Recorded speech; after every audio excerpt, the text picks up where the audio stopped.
Дуалниот концепт на образование ќе се воведува и на факултетите, најавува министерката Весна Јаневска. Со новиот закон за високо образование се предвидуваат стручни студии со 40% практична настава во прв, втор и трет циклус, како и воведување на кратки студии од 90 кредити во траење од година и половина. Дипломата од овие програми, покрај насочувањето кон конкретна дејност на пазарот на трудот, ќе може да се користи за унапредување. Компаниите ќе си ги обучат луѓето кои што им се потребни за работа. Од тука прв пат го воведуваме овој процес. Овие стручни студии кои ги предвидовме со законот, и не само тие, и сите и академските студии за прв пат во законот се обврзани за практична настава, која треба да достигне до 40% и за прв пат во високото образование спомнуваме дуална настава. Идејата за дуалното образование и на факултетите, како што посочи Јаневска, се темели на успехот на ваквиот модел во средното стручно образование.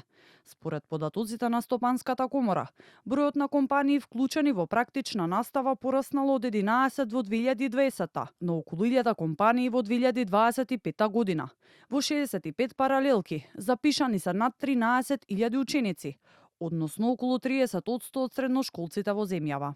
Да направиме симбиоза која што е потребна меѓу бизнисот и неговите потреби за кадар, што ќе може одма да биде вклучен во процесот на производство и образованието. Затоа што, ако не беа кризите во 2008 година, економската, финансиска криза, здравствената криза, енергетската криза и така натаму, најголем проблем на нашиот бизнис ќе биде кадровскиот проблем.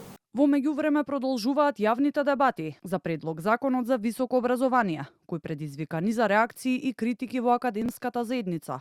По вчерашната расправа на УКИМ, денеска на Универзитетот Гоце Делчев во Штип ќе се одржи четвртата од вкупно 6 најавени дебати. По нивното завршување, министерката Јаневска посочи дека финалната драфт верзија на законот ќе остане на енер уште неколку дена, пред да влезе во владина процедура.